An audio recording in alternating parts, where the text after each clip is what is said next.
movie footage might struggle with the question of value, and while what is preserved on celluloid is a record of a class and an era, but also preserved are the magical qualities of the cinema itself.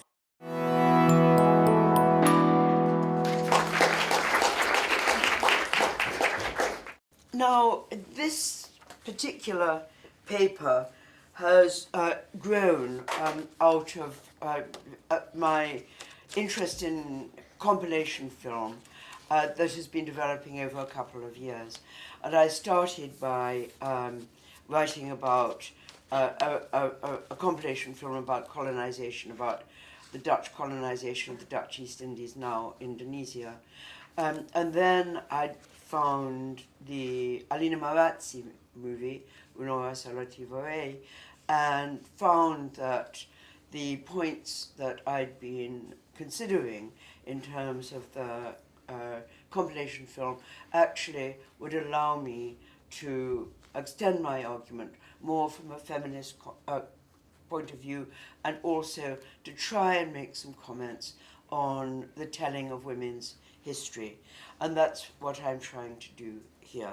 My paper is really in kind of three chunks: an introductory chunk about compilation films and introducing Un'ora Sola, then and then a large chunk on Un'ora Sola, and then there's some theoretical speculations at the end. So the final section is the more theoretical one, and the first is more about history. So anyway, here I want to start with a quotation from an Italian, I think she's a novelist, and she wrote a paper called La lingua della nutrice. And nutrice there just means the nurturer, which could be the mother, it could be anyone who's nurturing the child. And the quotation goes like this: autobiography, diary, gossip, love stories, women have more often inhabited the margins, the peripheries of language, its interstices, minor or oblique discourses. Outside the signs and the time of the father, before Oedipus, the nurse's tongue appears, rather than a system, a subterranean archipelago of signals and symptoms which point to a black continent of femininity, women's dark world, history of phantasms behind the frail history of facts and certifications, built on its own repression, fed of its own censure. And that quotation is, in a sense, running through my mind as I go through this, and I'll try and kind of evoke it again as I go through. But it's about this kind of minor oblique discourses, the subterranean archipelago of signals and symptom, and also built on their own repression, fed on its own censure. But then, to come to a more positive note, during the 1960s, traditional history, as probably everybody here knows as well as I do, was challenged by the concept of history from below. And this was the idea evolved by Raphael Samuel, and which came into being in History Workshop Journal. The idea is that history is made from below rather than, as it were, constructed from top down. It's a very obvious idea. But similarly, feminism inspired an attempt to write what Sheila Rowbottom called hidden from history, that is, the neglected, marginal areas of female life and experience of oppression and suffering unworthy of formal recording.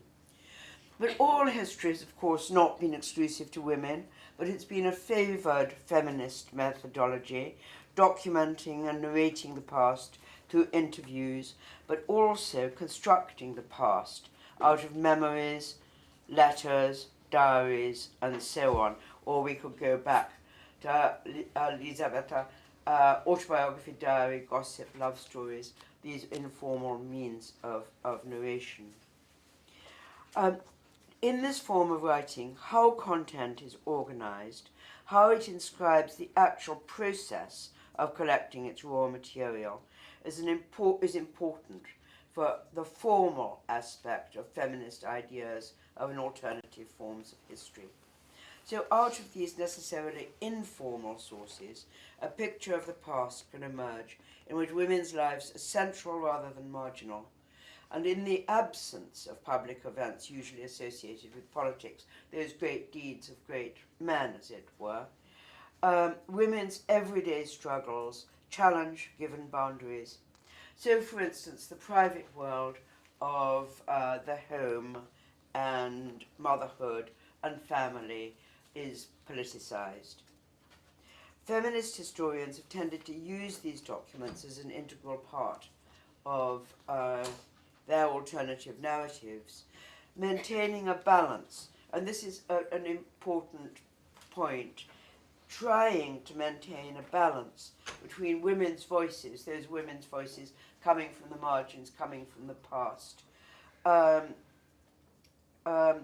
and the integration of these testimonies into a political discourse that gives them weight and significance. So it gives weight and significance to these experiences hitherto overlooked and silenced, but in the process of giving them weight and significance, the point is not to then re-silence the voices in their integration into the new historical discourse, but to find a balance between that presence of the past and the significance of the new discourse.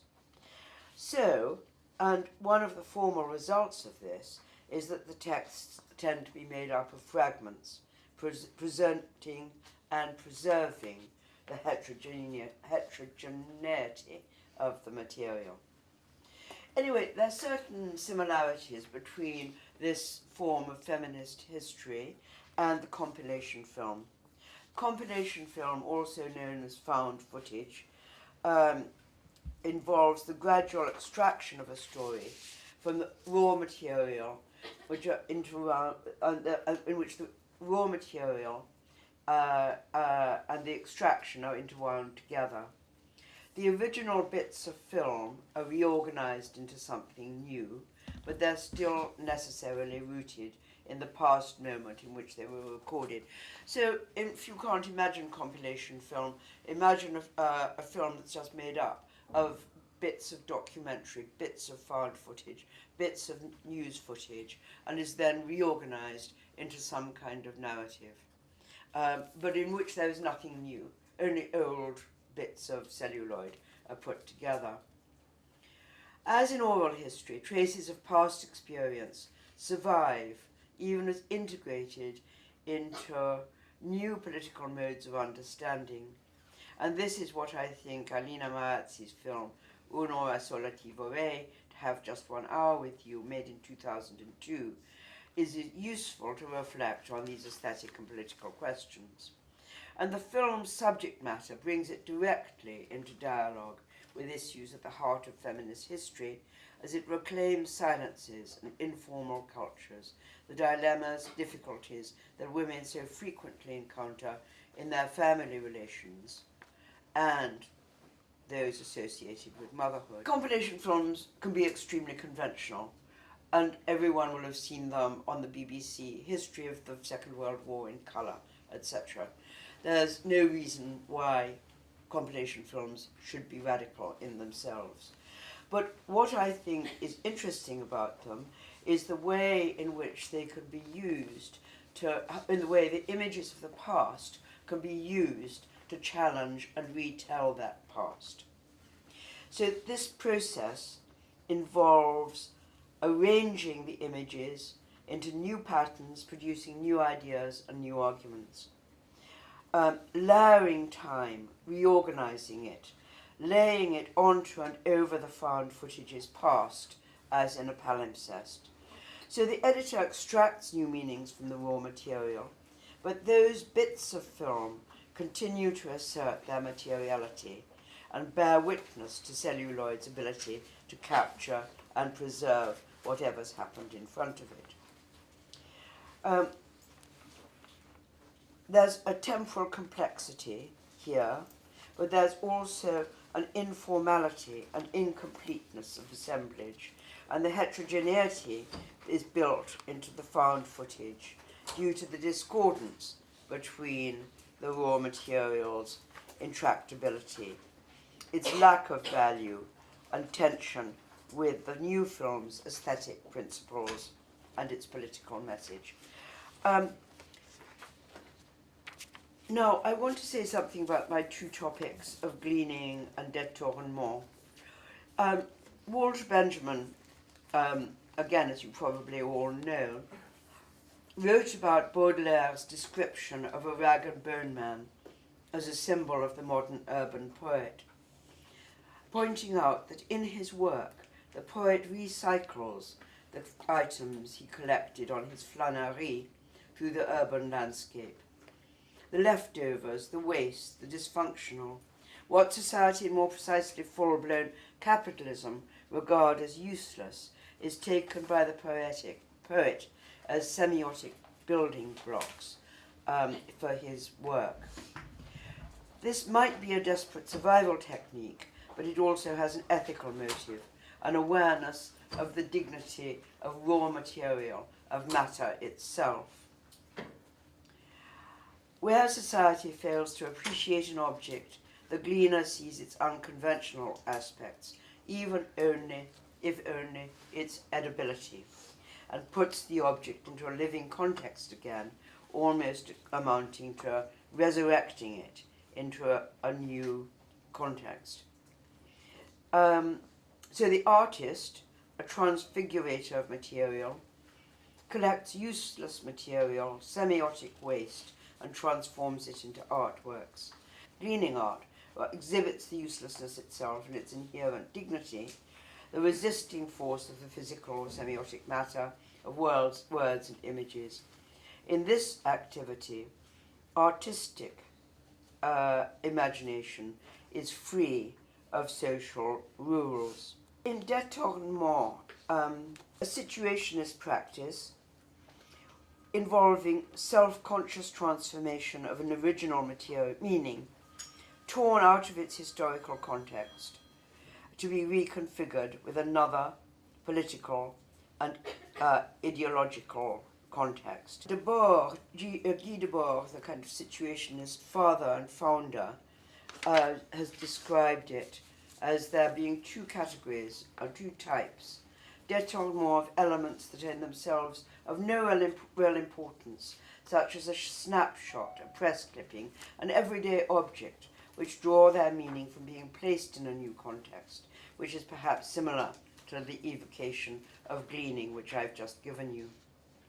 But deceptive detournement are when already significant elements, such as a major political or philosophical text, a great artwork or work of literature, take on new meanings or scope by being placed in this new context. So the idea is always to vary, always a variation on a previous work.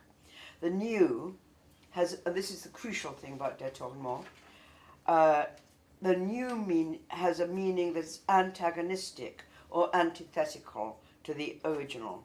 The original work that is detourned must somehow be familiar, recognizable to the target audience, so it can appreciate the opposition of the new message. Well, that's by and large the case. It's not so much the case in my example.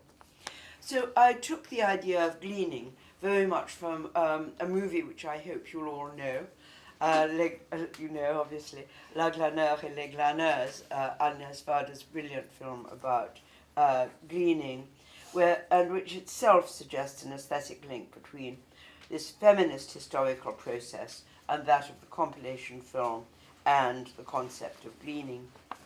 And the advantage of the term is that it gives a cultural lineage to the processes of collecting, accumulating, sifting through, and recycling pre-existing materials.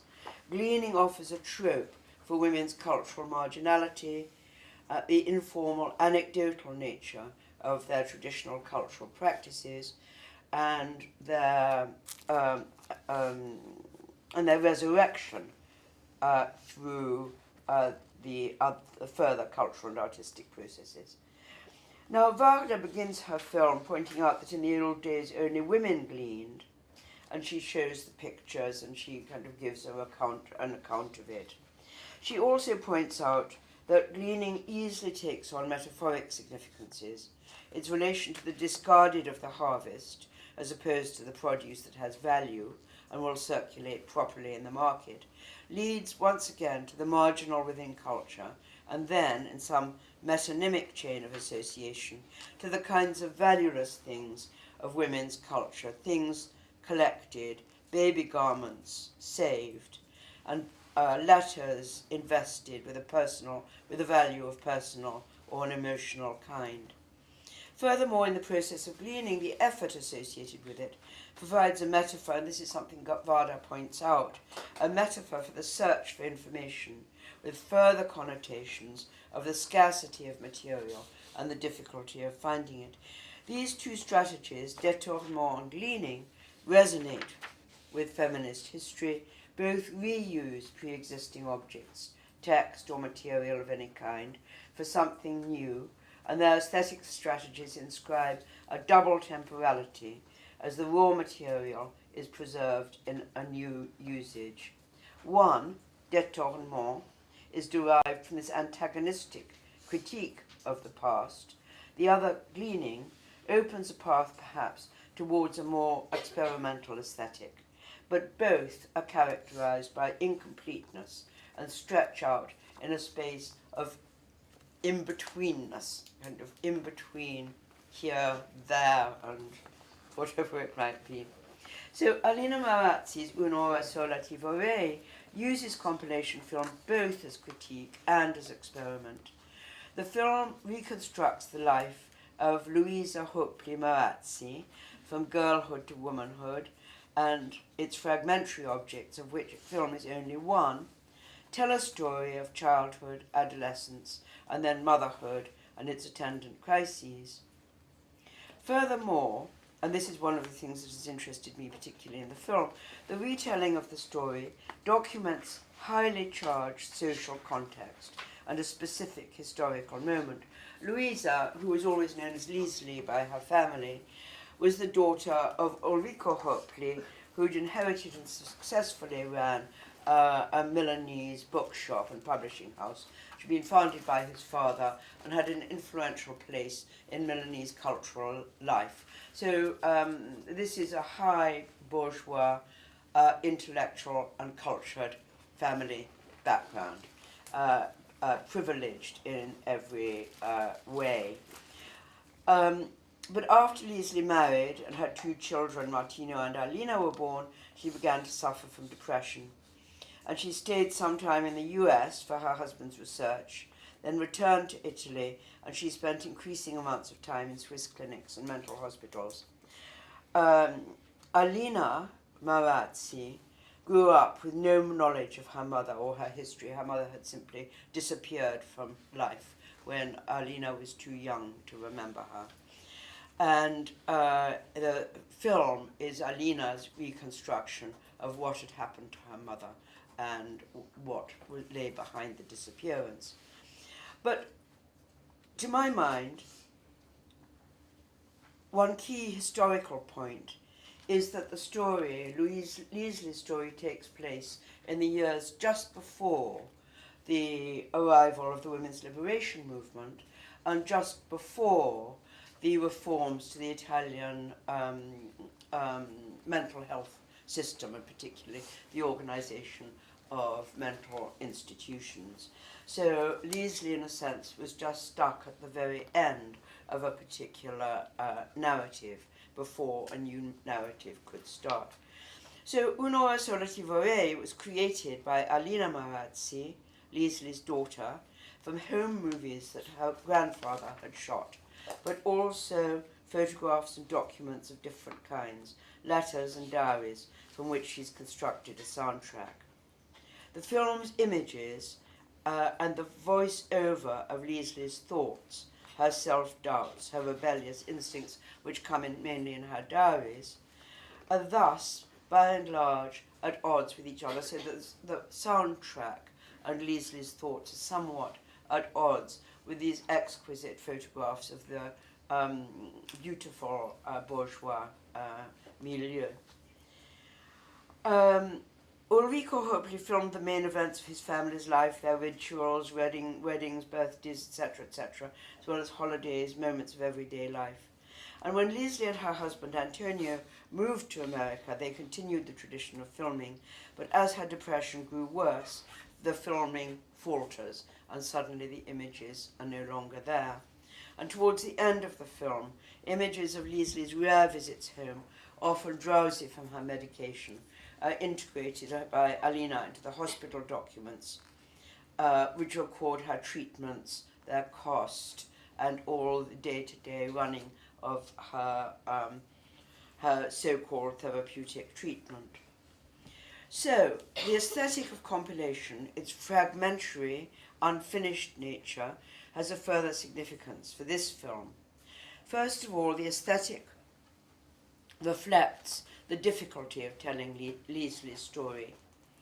Secondly, the editing, while using the course of Leslie's life as a vertical form, refuses linear chronology by inserting horizontally.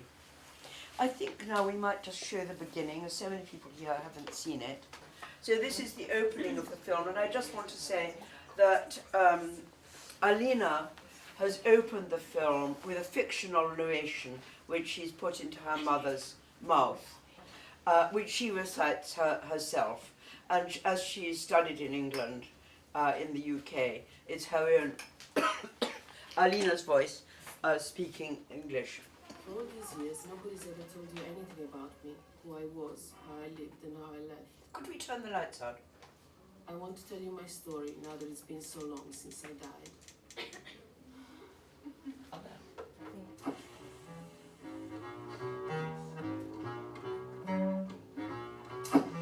It's 1965, my brother's, your uncle's wedding day. This is Grandpa, my father. Did the lights go up? No.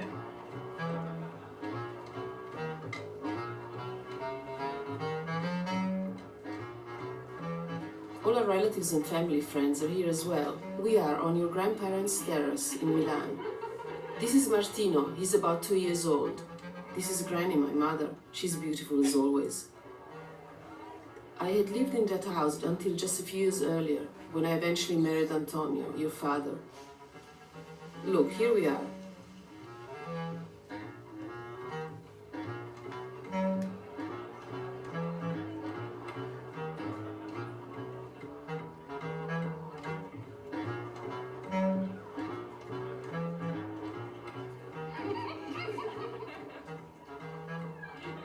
I had always lived comfortably in a sort of illusion of serenity where problems didn't exist.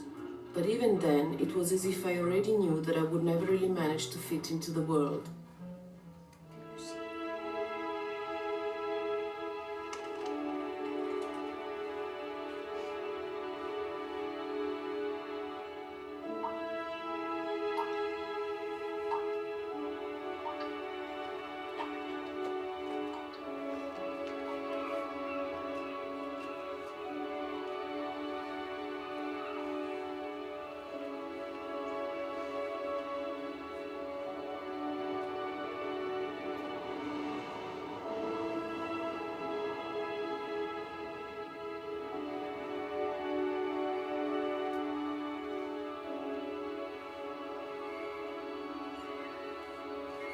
I wanted you to see that, to get that sense of the persistence of the past in the recompiled film, which evokes that instant registration, the photographic quality that Roland Barthes evokes as this was now, which finds an extra poignancy in the images of Leslie. Because I didn't tell you, but Leslie disappeared because she finally committed suicide when Alina was 4 or 5. So there's an association here between the photographic image and death, which is literally performed within the film's story. The non-chronological editing enhances the temporal confusion that's built into the indexical sign, so that a shadow is cast even over the young Leslie, and in a sequence of editing, Leslie's mother and her Leslie as mother are interwoven together. I'll show this to you later, but we're a bit out of sync with the chronology.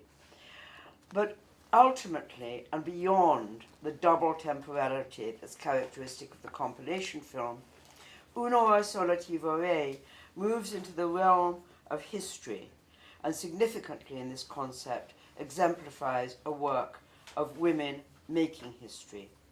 This is in the gap of time between Ulrico Hopli's filming and Alina Marazzi's reassemblage of the raw material, which was itself a very long process, undergoing various phases and changes. So in the first instance, Alina started working on the home movies, which she was told were there in a cupboard in her grandfather's house, which was her personal search for her lost mother. But as her work continued, in dialogue with her editor Ilaria, came the realization that Leslie's story had a significance and importance beyond that of the individual, beyond Leslie as her mother and her as daughter. From this point of view, folded within the gap of time that separates Alina from her grandfather, is the absolutely pivotal shift in consciousness that allows Alina to read her mother's story ultimately as historical and emblematic of other contemporary young women's experiences. So the footage finds a changed or charged significance in the aftermath of feminism and the new social consciousness that gained currency from it.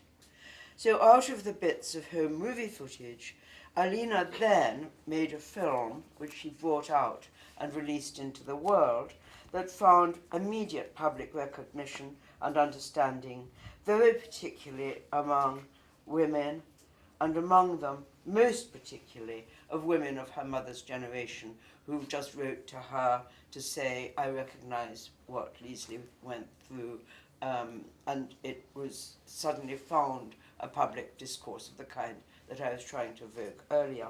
I call her Alina in this familiar way because she was a student of mine during the 1980s, so I feel I'm entitled to call her by her first name. She wrote a short book actually describing the process of the whole process involved in making the film. And so a lot of the background material that I'm bringing in here actually comes from the book. And there are long quotations from her editor, Ilaria Fraioli, as well. And they describe themselves as questioning, not in the first instance, but ultimately, the nature and the authority of the original material, that is, the home movies themselves. In commenting on the precision of her grandfather's style, his command of mise en scène, as well as the technology of filming, Alina also points out that not only was his style the opposite of the one usually associated with home movies, but that with his overarching intention, as she perceived it, was to record and celebrate a particular bourgeois way of life through that of his own well-to-do and cultured family. And she refers to this as a highly controlled self-portraiture.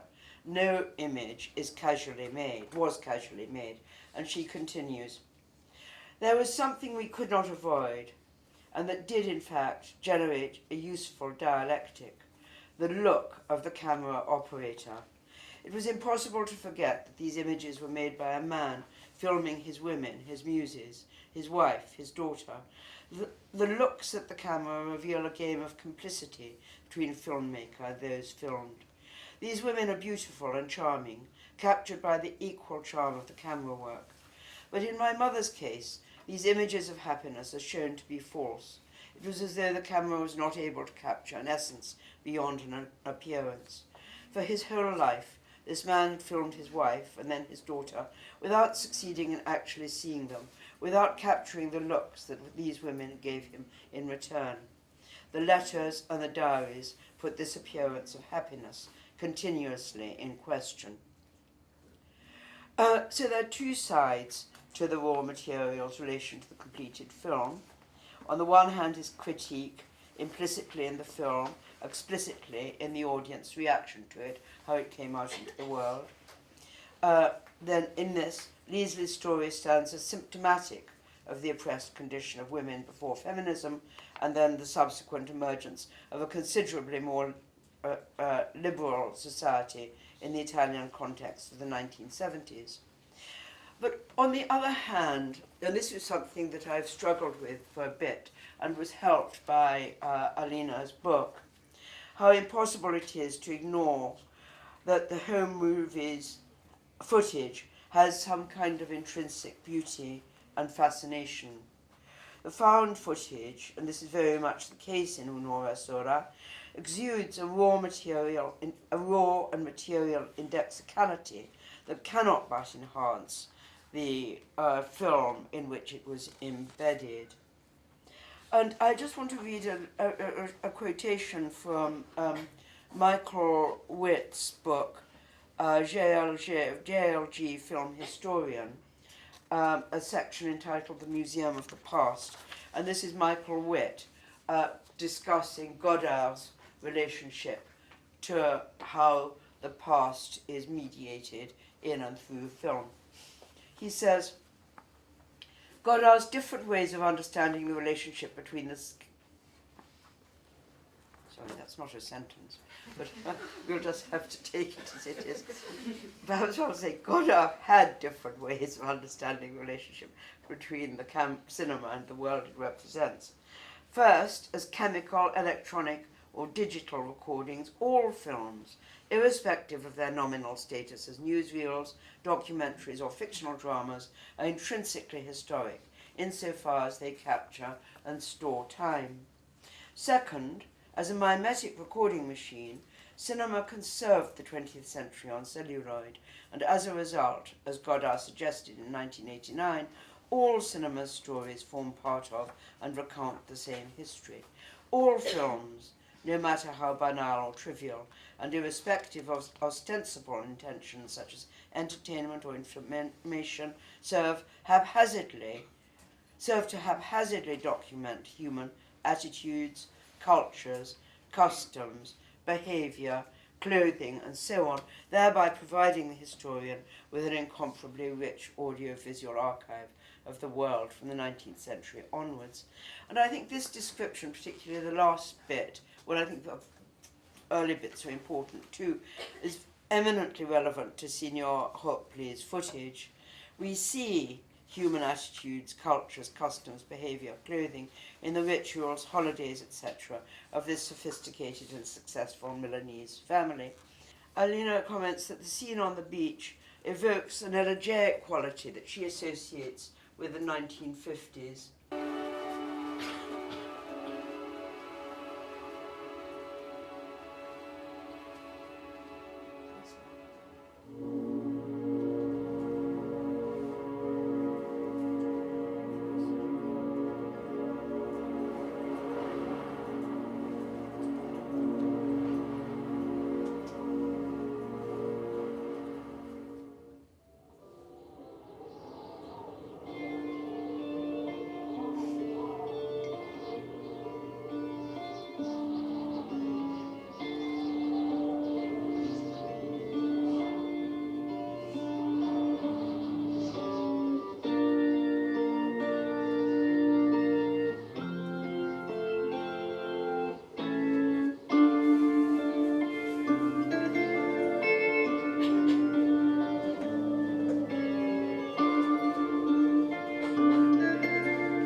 She comments on this footage. She says, there's something that's lost forever in this scene, something irrecoverable, the feel of something which will never return. And this feeling of nostalgia merges with the physical properties of celluloid as a medium that can capture and store time. Once its currency is lost, once it connotes an archaic world, celluloid film, perhaps particularly belonging to the home movie genre, acquires the kind of aura that Walter Benjamin recognized in painting as it faced the aging effects of photography. From this perspective, cans of film left for decades unnoticed in archives quite suddenly assume a new significance and interest that logically leads to a reassessment of their value as documents of 20th century history. To sum up, on the one hand, the specificity of the medium, its indexicality in semiotic terms, and its inherent aesthetic qualities can reinforce emotionally and aesthetically the historical work of the editor-compiler, but on the other, indexicality continues to assert the presence of the past across the ideological divide between a time of registration and its reconfigurations into something new. In this context, the footage filmed by the grandfather points to particular questions. Delayed interest in old film is not only a matter of politics and ideology, its material is hard to evaluate aesthetically. All home movie footage might struggle with the question of value, and while what is preserved on celluloid is a record of a class and an era, but also preserved are the magical qualities of the cinema itself. Now I'm moving on to my last section, the more theoretical. Un'ora sola ti vorrei raises the question of the relation between the film and the material from which it was drawn, as the home movies and the documents of Leslie's life can be understood in terms of an archive. When Alina, as an adult, questioned her father about her mother, he told her that he should look at her grandparents' attic, where everything related to Leslie has been stored. There, Alina found a trunk containing letters, photographs, medical records, and Leslie's teenage diaries. This was the mother's archive of her lost daughter, and Alina describes the experience of being the first person since Leslie's death to look at it as both magical and macabre. So, although the family couldn't bear to mention Leslie, they kept every single scrap, every single tiny bit of paper that had related to her life, her illness, and so on. But while Leslie was neither named nor discussed in the Hopley family, the preserved documents of her life stand in, not only for the trauma of her death, but also its complete incomprehensibility to her parents. In his discussion of archive fever, Jacques Derrida characterizes the archive initially in terms of a topology, a site, and as a nomology, an authority. In the Hopley case, there's a definite sense of a topology. The attic, the trunk, the abandoned cupboard are all spaces of the relegated but preserved materials of a family's memory, but especially the secret and the unspoken. So Derrida's topology resonates, in this case at any rate, with Gaston Bachelard's Poetics of Space.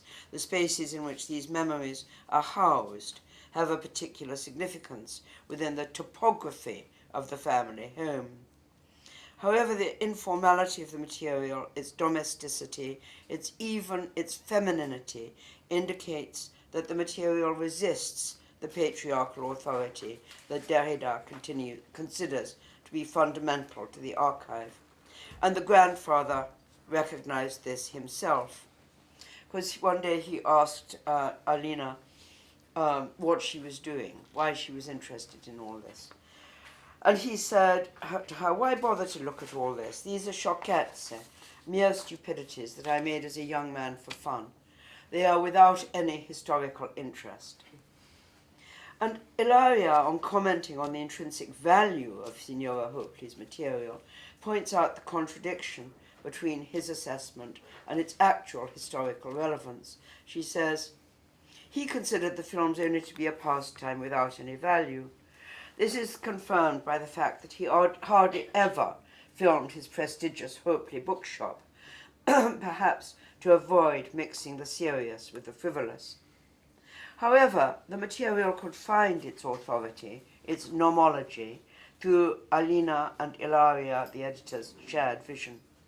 In describing the process of producing the film, Alina says, "In the dialogue between the images and the words, beyond the letters and diaries, there's another level of writing, Ilaria's and mine. We edited and re-edited, subverting the original intention of the images, appropriating and retelling the story as it seemed to us, taking up the point of view of the filmed. In a certain sense, we liberated the feminine spirit imprisoned in those boxes as though with an Aladdin's lamp." And Alina also comments on the private nature of the material, not only as home movies, but also as depicting the everyday relations between mother and daughter, just as repeated by women across time and generation. It's possible to understand Derrida's concept of the fever that disturbs the archive in the incomprehensibility of Leslie's life and death, and indeed he relates fever specifically to the death drive. However, to my mind, a more relevant disturbance might be found in the feminist reworking of the material to create women's history. Can we just show the next little bit with the letters? And this is when Leslie's depression was beginning to take over after they went to the US. And here was some of the last bits of home movie footage that she and Antonio filmed when they were in the US. But over it, you hear her letters, the growing desperation of her letters to her mother. And this is just one small example. Dearest Mummy, thank you for the letter, to which I will answer right away. Everything is fine here, in the sense that luckily those nightmares and terrible dreams that used to keep me awake and wreck my mind have ceased. Martina is very nervous and jumpy and difficult to deal with. Antonio says he's like that because I'm nervous myself. And it's true, but it's because I'm tired and anxious, and Martino feels just the same. So it's a vicious circle. I think you understand me, Mummy. Martino wakes me twice a night. He never wants to go to bed, and I have to tuck at him at least 10 times every night. His screaming often makes me cry, and I have to take care of everything, prepare 3 different meals, Alina, Martino, and us, at 3 different times. Because when Martino sees me feeding Alina, he gets jealous, and he wants to eat too. Alina is crawling, and you know how they go everywhere and pull things down on themselves. I haven't been here a month, and I'm so homesick, it's breaking my heart. Now you'll get mad and say, "There's your Leslie, she never knows what she wants." I miss you all very much and send tender hugs, especially to you, my adored Mummy, whom I admit I've been so distant from in recent years, and whom I'd like to be near to now, to be comforted, like Martina wants me to comfort him when he's too much at a loss. I feel so silly, but I wish you could cuddle me, dear Mummy. I'm sorry. I just want to hug you and tell you how much your letters mean to me, because I realize you still love me. I thought you'd be angry since I got married, but now I see they were just really stupid thoughts. So Derrida's reflection on the temporality of the archive has a particular relevance to the relation between Alina and Leslie that's embedded in Un'ora Sola ti Vorrei. He says, in an enigmatic sense, which will clarify itself perhaps in italics, perhaps because nothing should be sure here for essential reasons, the question of the archive is not, we repeat, a question of the past.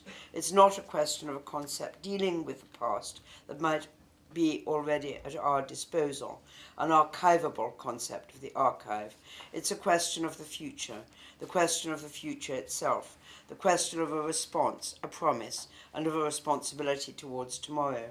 The archive, if we want to know what that will have meant, we'll only know in times to come. Perhaps, not tomorrow, but in times to come, later on or perhaps never. A spectral messianicity is at work in the concept of the archive and ties it like religion, like history, like science itself, to a very singular experience of the promise, and we're never far from Freud from saying this. The implication of the promise moves from Leslie to Alina and back again. If Derrida's points have a particular relevance to archive film as such, They do so especially in this case, since the question of address across time is central to the film's aesthetic and politics. In its material is stored a delayed promise that lies in wait for the future. Derrida's analysis of Freud's archive fever has a poignancy that touches on the aesthetic inherent in a photographic medium.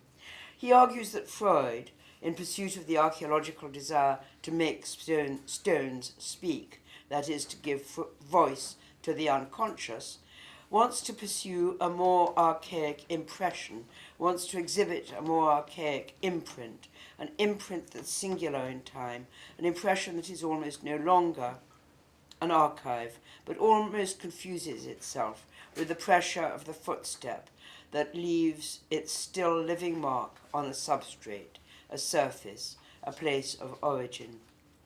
As an indexical sign, a footstep easily suggests photosensitive material, and that analogy is further enhanced by Derrida's emphasis on the still living mark that evokes, in turn, the way that film preserves the illusion of life after death. It seems strange to me that Derrida, with all this an impression, an archaic imprint, an impression, this footstep leaving its mark on substrate, never mentions the photograph in the book, but he might have done that on purpose. The film material used in Un'ora Sola is doubly fossilized. In addition to embalming the past, it's also a record of patriarchal power. The grandfather's original film preserves the symbolic of his order, and at the same time both can and cannot perceive the dislocation concealed within its own filmic images. The home movie has impressed on it the authority of its source. The films carry the impression of the grandfather's authority, as it were, like a stamp. On the other hand, the camera sees and records beyond that authorizing source, leaving another impression, perhaps more like the casual footprint. It was this duality that allowed Alina and Ilaria to subvert the original images and find a way to speak on behalf of the camera's subjects, or allow the camera's subjects to have a voice. After decades of invisibility, these actual instances and split seconds can emerge into an emotional significance and political recognition through the work of the compilation film's montage.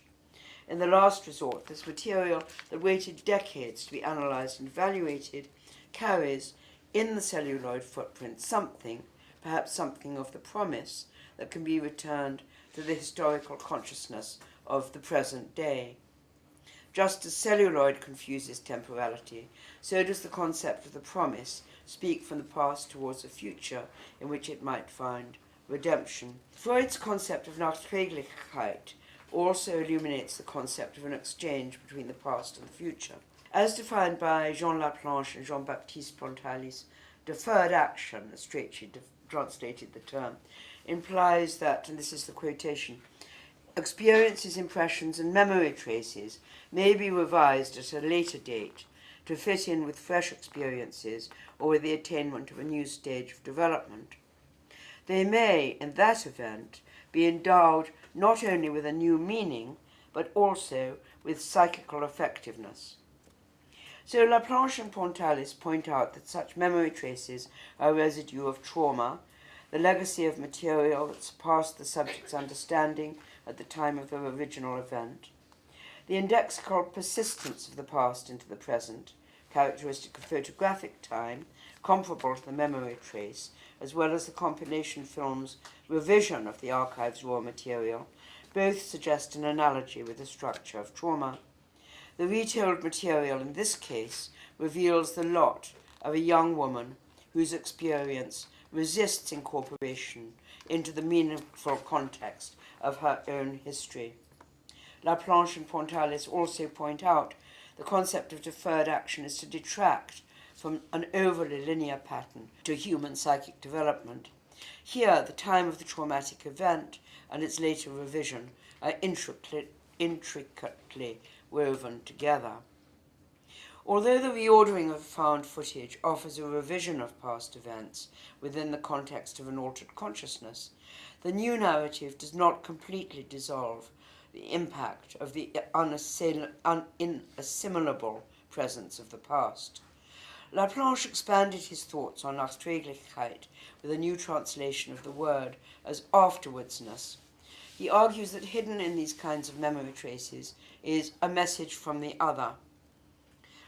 He goes on, even if we concentrate all our attention on the retroactive temporal direction, in some sense, in the sense that someone reinterprets their past, this past cannot be a purely factual one, an unprocessed or raw given. It's impossible, therefore, to put forward a purely hermeneutic position on this. That is to say, everybody interprets their past according to their present, because the past already has something deposited within it that demands to be deciphered, which is the message of the other person. And I understand when he says the other person, other people might have other views, is the other person is, as it were, the infant who's actually the adult who will give birth to the adult of the future, as it were. The infant, anyway, something like that. Has something to be deciphered, which is the message of the other person. But does not modern hermeneutics forget its very beginning, when it was, in the religious interpretation of sacred texts, a human hermeneutic of the message? So Derrida's combination of the words spectral and messianicity creates the image of a past haunting a future, once again confusing and fusing temporalities, and very particularly the haunted nature of the celluloid medium. Here the idea of Derrida's promise and Laplanche's message from the other meet and find some mutual relevance. To adapt Laplanche, the revision of the original archive footage that represented Leslie's gradual breakdown and disappearance from the happiness of the home movies represents something deposited within it that demands to be deciphered, the traces of a crisis around maternity and its contradictions. The film's footage has a unique ability to bear witness to the past, to render this message visible and carry forward its demand. But the reordering and rearticulation of the footage stops short of a coherent narrative and reaches out, by analogy, to a feminist concept of history and psychoanalysis, as though these two disciplines might enable the political task of the decipherment that's demanded by that message. That's it.